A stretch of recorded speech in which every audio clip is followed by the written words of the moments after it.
Assalamualaikum warahmatullahi wabarakatuh. Shalom, salam sejahtera untuk kita semua.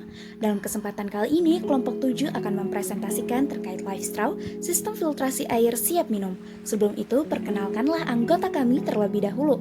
Yang pertama, ada saya sendiri, Gebi Ayuskar Arum dengan NIM 160211102, lalu teman saya Tisha Alia Ramadhani dengan NIM 1602197, dan yang terakhir ada John Argamanurung dengan NIM 160210107.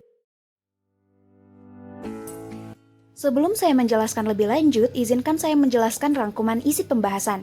Rangkuman pembahasan kali ini terdiri atas latar belakang, pengenalan produk, tinjauan pustaka, alat dan bahan, serta desain spesifikasi produk. Setelah itu kita akan membahas terkait inovasi dan SWOT produk, proses perangkaian, LifeStraw jika berskala perusahaan, termasuk pengemasan produk, penentuan harga, dan pemasaran promosi produk. Itulah outline yang akan kita bahas pada pembahasan kali ini. Yang pertama adalah latar belakang. Kenapa sih kelompok kami bisa memilih LifeStraw sebagai produk rekayasa dan desain kami? Hal ini dikarenakan sumber air bersih dan kebutuhan di Indonesia maupun dunia masih sangat kurang. Dilansir dari Lembaga Survei Geologi Amerika Serikat, diketahui bahwa total jumlah kandungan air bumi adalah 326 juta kubik mil. Akan tetapi, hanya 3% dari total air tersebut yang bersifat tawar dan dapat dikonsumsi setelah diolah. Tapi dari 3% air tawar bumi ini tidak semuanya dapat diolah. Mengapa? Karena 2/3 dari 3% air tawar bumi merupakan air yang berbentuk es dan terletak pada kedua kutub bumi. Peneliti sendiri menyebutkan bahwa hanya 0,2% dari 1% air tawar yang tersisa, itulah air yang dapat dikonsumsi secara langsung. Sangat sedikit. Sementara itu, jumlah kebutuhan air teruslah meningkat. Padahal saat ini saja kita ketahui banyak masyarakat yang tidak dapat mengakses air bersih. Antonio Guterres, Sekjen PBB menyebutkan bahwa pada 2050 nanti, permintaan air bersih akan meningkat sebesar 40% dan menyatakan jika seperempat populasi manusia akan hidup pada tempat krisis air kronis. Sangat menyedihkan. Tidak sampai di situ saja, kelompok kami juga mengulik survei kebutuhan air. Menurut World Research Institute atau WRI pada 2015, mereka mengadakan survei mengenai kondisi ketersediaan air bersih dan memproyeksikan bahwa pada 2040 dunia sudah berada pada situasi krisis air. Kebutuhan air akan meningkat pesat dan diperburuk dengan kondisi iklim yang tidak stabil. Survei ini juga memetakan negara-negara berdasarkan jumlah suplai air mereka. Hasil pemetaan ini menyebutkan bahwa Indonesia, Filipina, Singapura, dan kawasan Timur Tengah akan berhadapan dengan krisis air bersih. Statistik kebutuhan air Indonesia menyatakan bahwa air bersih Indonesia yang layak saat ini masih sulit didapatkan. Dilansir dari Badan Pusat Statistik tahun 2019, negara kita masih kekurangan air bersih dengan produksi air baru sebesar 4.884,9 liter. Air ini baru disalurkan ke 13 juta dari total 271 juta masyarakat Indonesia. Pada tahun 2020, Danis Hidayat Dirjen Cipta Kerja menjelaskan jika rata-rata ketersediaan air bersih secara nasional di 514 kabupaten atau kota ada pada kisaran 72-90%, dengan daerah perkotaan ada yang berada di bawah 70% ketersediaannya. Fakta ini termasuk dengan fakta ibu kota Jakarta yang ternyata baru mampu menyalurkan 60% air bersih terhadap masyarakatnya. Fakta yang sangat mengejutkan. Sebagai bentuk kepedulian kami, kelompok 7 tergerak untuk mencari solusi permasalahan yang ada. Kami menyadari kebutuhan air sangatlah penting bagi masyarakat. Untuk itu kami mencari ide yang diharapkan mampu memenuhi kebutuhan masyarakat akan air, yaitu menggunakan LifeStraw. Apa sih itu LifeStraw? LifeStraw adalah sedotan yang mampu memfilter air kotor menjadi air bersih layak minum bagi penggunanya.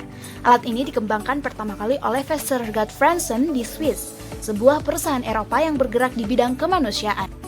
Akan tetapi, harga dan alat yang ditawarkan ini kurang sesuai dengan kondisi masyarakat Indonesia. Hal ini dikarenakan produk masih dibanderol dengan harga yang sangat mahal, yaitu mencapai Rp1.500.000 dengan harga sedotan termurah yaitu Rp600.000. Kami berpikir bahwa harga ini cukup tidak aman di kantong apalagi untuk penggunaan sehari-hari. Untuk itu kami mencoba menginovasikannya agar harga lebih sesuai di kantong masyarakat Indonesia. Teman-teman pasti bertanya, bagaimana sistem kerja LifeStraw agar air yang disaring bisa langsung layak minum? Nah, LifeStraw sendiri bekerja dengan sistem filtrasi dari bawah ke atas sesuai arah air yang masuk dari sedotan. Air yang masuk ini disaring dengan polyester mulai dari yang ukuran saringannya paling besar hingga yang paling kecil hingga akhirnya layak minum. Bagaimana sih air layak minum itu? Ada 3 syarat air layak minum. Yang pertama, syarat fisik. Dalam syarat fisik, air yang layak minum dapat diamati keadaannya secara langsung. Air layak minum adalah air yang tidak berwarna, tidak berbau, tidak meninggalkan endapan dan memiliki suhu normal sekitar 10-25 derajat Celcius. Yang kedua, syarat kimiawi. Dalam syarat kimiawi, mineral penting pada air tidak boleh hilang sama sekali dan harus tetap terkandung di dalamnya. Contoh kandungan yang tidak boleh hilang ialah besi, Cu, Zn, Cl, dan Mn. Sementara itu, logam berat seperti Pb, As, dan Cd tidaklah boleh terkandung sama sekali. Tidak lupa, air juga harus pH normal, tidak asam maupun basa. Yang terakhir ada syarat biologis, yaitu air layak konsumsi tidak boleh mengandung mikroorganisme berbahaya seperti kuman, bakteri, dan virus.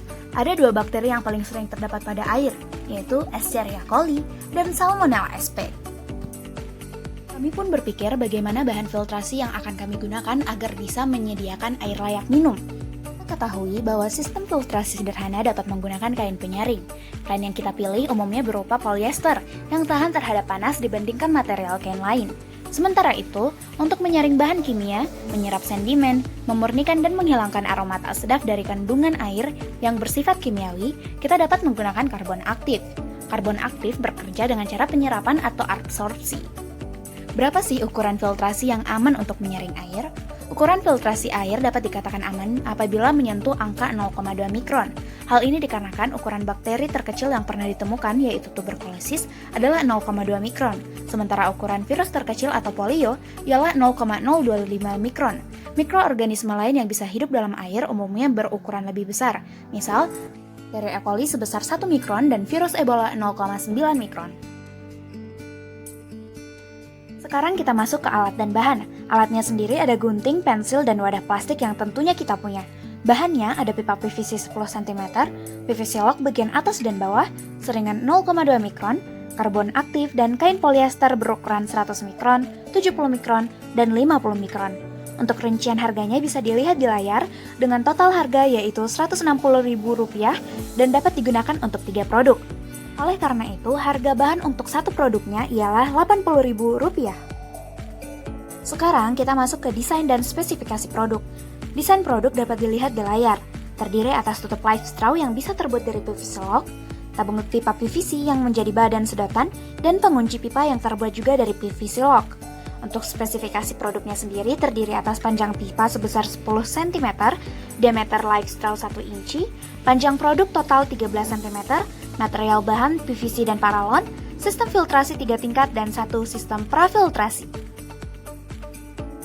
Sekarang kita masuk ke bagian inovasi produk. Kami ingin menginovasikan life straw ini dengan mengganti sistem penyaringan dari 3 filtrasi 100 mikron, 50 mikron, dan 0,2 mikron menjadi lebih banyak, yaitu 100 mikron, 70 mikron, 50 mikron, dan 0,2 mikron dengan 100 mikron sebagai sistem prafiltrasi pertama. Kami juga memasukkan karbon aktif untuk menyaring bahan kimia, di mana beberapa produk life straw tidak menggunakannya. Selain itu juga ada analisis SWOT terkait produk kami. Yang pertama, strength atau kekuatan, yaitu memudahkan masyarakat untuk memperoleh air bersih, mudah dibawa kemana saja, ringan, dan praktis. Untuk kelamahannya, life straw tidak dapat digunakan dalam jangka waktu lama dan harus diganti apabila telah melebihi kapasitas penyaringannya maksimum. Kemudian ada opportunities atau kesempatan. Di Indonesia sendiri, jumlah penggunaan life straw masih sangat rendah, sehingga menjadi peluang untuk pengembangannya. Yang terakhir ada threats atau ancaman. Mahalnya bahan produksi dan juga masyarakat yang kurang edukatif terhadap produk bisa jadi ancaman dalam pemasaran nantinya. Kemudian kita masuk ke proses perangkaian produk. Pertama, persiapan bahan dan alat. Dari seluruh bahan yang ada, pipa PVC pertama-tama harus dipotong sesuai ukuran terlebih dahulu, yaitu sebesar 10 cm.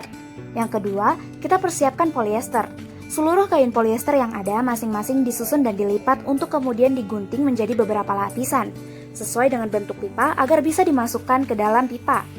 Selanjutnya, kita pasang penutup pipa bagian bawah dengan menggunakan PVC lock yang telah dibolongi atau dilubangi, agar menahan nanti saringan filtrasi yang dimasukkan. Yang keempat, yaitu susun saringan dalam pipa. Kita susun bahan filtrasi dalam pipa PVC, mulai dari polyester 100 mikron, dilanjut ke 70 mikron, lalu ke 50 mikron, disambung dengan karbon aktif, lalu karbon aktif ini kita tutupi lagi dengan polyester 100 mikron, hingga kemudian kita memasukkan saringan 0,2 mikron sebagai saringan terakhir.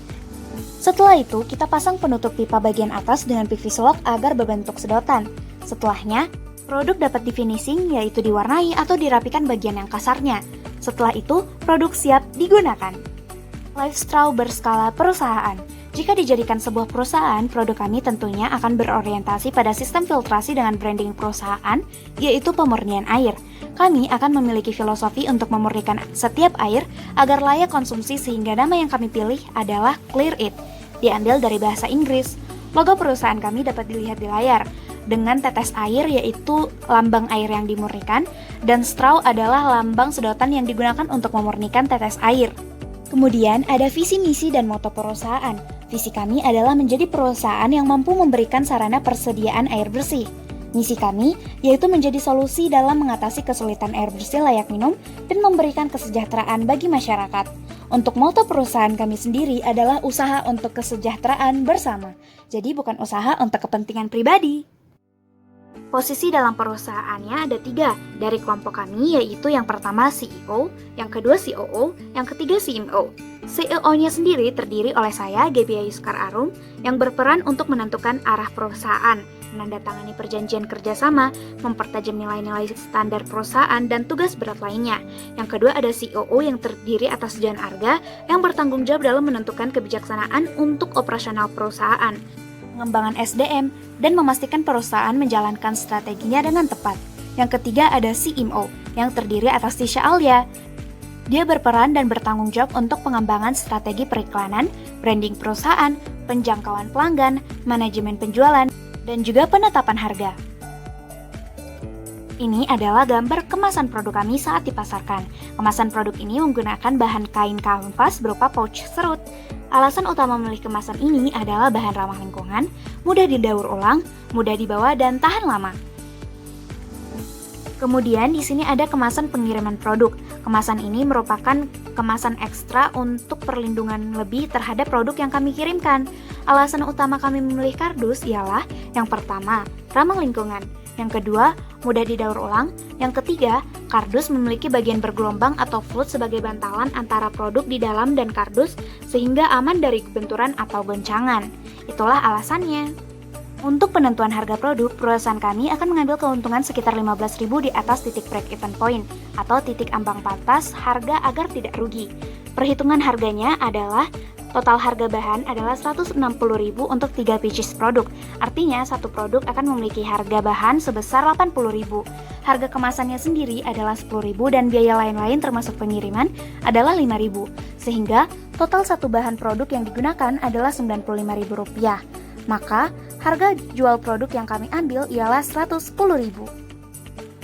Sekarang kita masuk ke strategi pemasaran. Strategi pemasaran yang paling utama adalah strategi pemasaran 4P, yaitu produk, price, place, and promotion. Untuk produk, LifeStraw ialah sedotan yang memiliki kelebihan yaitu memudahkan masyarakat untuk memperoleh air bersih layak minum. Kegunaan ini dapat menarik perhatian calon konsumen sehingga menjadi nilai lebih. Yang kedua, price. Harga yang kami tetapkan untuk produk ini akan lebih terjangkau dibandingkan produk LifeStraw lain, karena harga pasaran LifeStraw sangatlah tinggi. Harga ini akan menarik perhatian konsumen lebih baik lagi. Yang ketiga, place. Penjualan LifeStraw pertama tetap dilakukan di kota besar yang memiliki banyak turis dan traveler, sesuai dengan target pasar kami yaitu masyarakat yang senang menjelajah agar penggunaan LifeStraw semakin meningkat. Yang keempat, ada promotion. Promosi akan dilakukan secara offline dan online. Online melalui media sosial seperti Instagram, TikTok, dan online shop. Sementara itu, kalau offline melalui banner, spanduk, serta pemasaran mouth to mouth. Tak terasa kita masuk ke kesimpulan, yaitu bagian akhir dari laporan ini. LifeStraw merupakan sedotan yang mampu memfilter air kotor menjadi air layak minum yang dapat menjadi solusi atas pemenuhan kebutuhan air di Indonesia.